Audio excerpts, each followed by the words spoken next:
وبركاته. إن الحمد لله نحمده ونستعينه ونستغفره ونعوذ بالله من شرور أنفسنا ومن سيئات أعمالنا من يهده الله فلا مضل له ومن يضلل فلا هادي له وأشهد أن لا إله إلا الله وحده لا شريك له وأشهد أن محمدا عبده ورسوله فإن أصدق الحديث كتاب الله وخير الهدي هدي محمد صلى الله عليه وسلم وشر الأمور محدثاتها وكل محدثة بدعة وكل بدعة ضلالة وكل ضلالة في النار وبعد. அன்புள்ள சகோதரர்களே,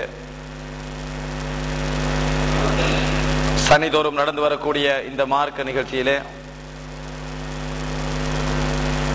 குத்துபா உரை எப்படி நடக்க வேண்டும் என்கின்ற ஒரு தலைப்பு இந்த வாரம் போடப்பட்டிருந்தாலும் இன்ஷா அல்லாஹ் அந்த தலைப்பு அடுத்த வாரமும் அதற்கு அடுத்த வாரமும் நடைபெறும் என்பதை சொல்லிக்கொண்டு, இன்றைய தினம் முக்கியமாக வியாபாரத்தோடு சம்பந்தப்பட்ட ஒரு முன்னுரையை உங்களுக்கு மத்தியிலே சொல்லலாம் என்று நினைக்கின்றேன். சகோதரர்களே, இன்று மக்களுக்கு மத்தியிலே கூடுதலாக பேசப்படக்கூடிய அல்லது பேசப்பட வேண்டும் என்ற ஒரு தலைப்பான வியாபாரம் என்ற ஒரு தலைப்பாக வியாபாரம் மாறி வருவதை நாங்கள் பார்க்கிறோம். காரணம், பொருளீட்டல் என்பது இன்று வாழ்க்கையுடைய ஒரு அத்தியாவசியமான ஒரு பகுதியாக ஆண்கள் பெண்கள் என்ற வித்தியாசம் இல்லாமல் மாறிவிட்டதனால் வியாபாரம் சம்பந்தமாக நிறைய பேச வேண்டும் என்கின்ற கருத்துக்கள் எழும்புவதை நாங்கள் பார்க்கிறோம். அதுபோன்று இந்த நவீன ரீதியான வியாபார முறைகள் கிரெடிட் கார்டு என்றும் இன்ஸ்டால்மெண்ட் பேமெண்ட் என்று சொல்லியும் இதுபோன்று பேங்கோடு சம்பந்தப்பட்ட இன்னும் பல விதமான நடைமுறைகள் சமுதாயத்திலே அறிமுகத்திற்கு வந்திருப்பதனாலும் இது பற்றி அல் குர்ஆனும் சுன்னாவும் என்ன சொல்லுகிறது என்பதை பற்றி தெரிய வேண்டும் என்ப காரணத்தினாலும் இந்த வியாபாரம் என்ற தலைப்பு பேசப்பட வேண்டும் என்கின்ற ஒரு கருத்து முன்வைக்கப்படுவதை நாங்கள் பார்க்கிறோம். சகோதரர்களே, ஆனாலும் கூட நாங்கள் சமூகத்திலே சில குறைகளை நாங்கள் இந்த விஷயத்திலே காணுகிறோம். என்ன குறைகள் என்று சொன்னால், ஒருவர் ஒரு நவீன ரீதியான மார்க்க பிரச்சனையை 1 மாதம் 2 மாதங்கள் 3 மாதங்கள் ஆய்வு செய்துவிட்டு, உதாரணத்துக்கு சொல்வதென்றால் கிரெடிட் கார்டு என்று வைத்துக் கொள்ளுங்கள், அது கூடுமா கூடாது என்றது இரண்டாவது விஷயம். இப்படி இந்த கடன் அட்டை பயன்பாடு சம்பந்தமாக இஸ்லாம் என்ன சொல்கிறது என்று குர்ஆனையும் சுன்னாவையும் ஒரு 2-3 மாதங்கள் ஆய்வு செய்துவிட்டு ஒருவர் தீர்ப்பு சொல்வதற்கு வருவார். அப்படி வருகின்ற பொழுது சமுதாயத்திலே 3 பதில்கள் தயாராக இருக்கும். ஹலால் என்று ஒரு தீர்ப்பு சொல்லப்படுமாக இருந்தால், ஹலால் என்று தீர்ப்பு சொல்லப்படுமாக இருந்தால் அதான் இஸ்லாம் வாழத்தான சொல்கிறது என்ற ஒரு சுருக்கமாக போய்விடுவார்கள். ஹராம் என்று சொல்லப்படுமாக இருந்தால் 3 விஷயத்தை தயார்படுத்தி வைத்திருக்கிறார்கள். எப்படி நிர்பந்தத்தில் ஹலால் தானே என்று முதலாவது வசனம் சொல்வார்கள். அவர் 3 மாதம் அவர் செய்த ஆய்வுக்குரிய அடுத்த மறுமொழி நிர்பந்தத்தில் ஹலால் தானே என்பார்கள். அல்லது பேங்கோடு சம்பந்தப்படாமல் இன்று எதுவுமே செய்ய முடியாது என்பார்கள். அல்லது நாங்கள் அந்நிய நாட்டிலே வாழ்கிறோம் என்பார்கள். ஆக என்னதான் ஆய்வு செய்தாலும் இந்த 3ம் தயார் நிலையில் இருப்பதனால் எல்லா ஆய்வுகளும் இதன் பக்கத்தால் ஹலால் ஆகிவிடும் என்பதை புரிந்து கொள்ள வேண்டும். இப்பொழுது எப்படி பதில் சொல்ல வேண்டி இருக்கிறது என்றால், பன்றி சாப்பிடுவது ஹராமா ஹலாலா என்று கேட்டால் எப்படி பதில் சொல்ல வேண்டி இருக்கிறது தெரியுமா? நிர்பந்தத்தில் ஹலால். பன்றி ஹராமா இல்லையா என்று சொல்கின்ற பதில் இப்பொழுது மாறிவிட்டது. நிர்பந்தத்தில் ஹலால் என்கின்ற ஒரு பதிலைத்தான் சொல்ல வேண்டிய நிலையில் சமூகம் எதிர்பார்க்கிறது.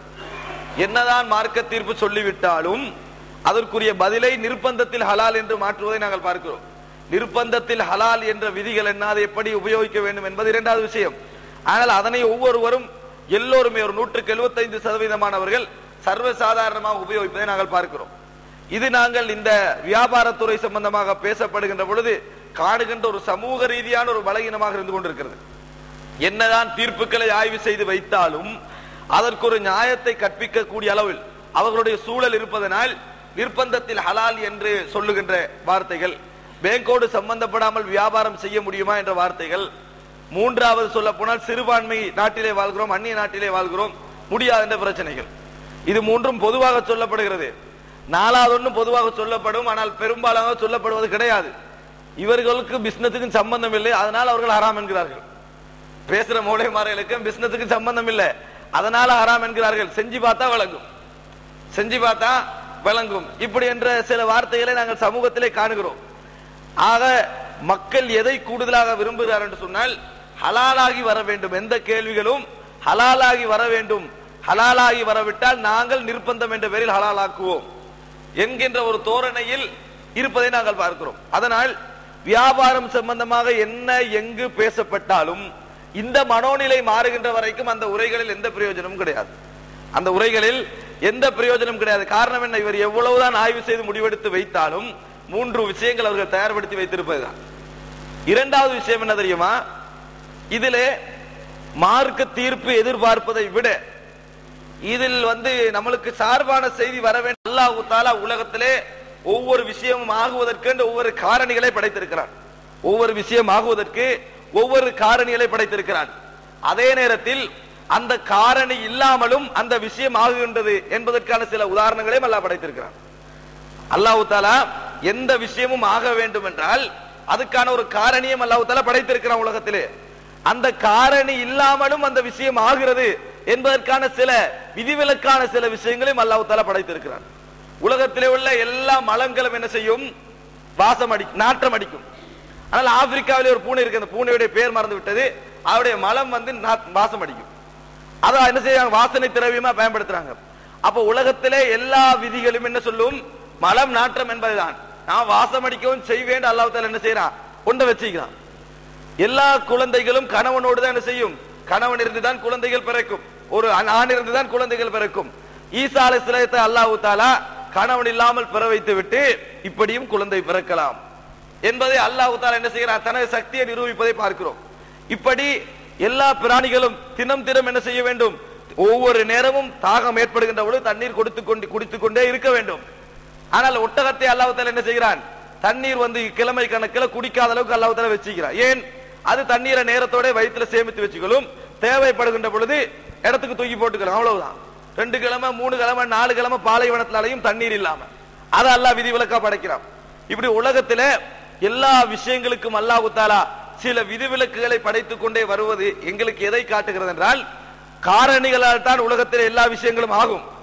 ஆனால் காரணி இல்லாமலும் அது ஆகும். காரணம் உருவாக்குவோன் நான் தான், அந்த காரணிகள் அல்ல. உருவாக்குகின்றவன் நான் தான். மழை பெய்தால் தான் வயல் விளையும் என்பது விதி. ஆனால் மழையால் தான் வயல் விளைகிறது என்ற நம்பிக்கை எங்களுக்கு வந்துவிடக் கூடாது. அல்லாஹ் தஆலா மழையை காரணமாக்கி இருக்கிறான். மழை இல்லாமலும் அல்லாஹ் தஆலா வயலை விளைய வைப்பான். இந்த நம்பிக்கை எங்களிடத்தில் வர வேண்டும். சாப்பாடும் தண்ணீரும் தான் ஒரு மனிதனுடைய வயிற்றுள்ள பசியையும் தாகத்தையும் போக்குகிறது. அது உண்மை. ஆனால் சாப்பாட்டாலும் தண்ணீராலும் தான் என்னது இந்த பசி போகிறது என்ற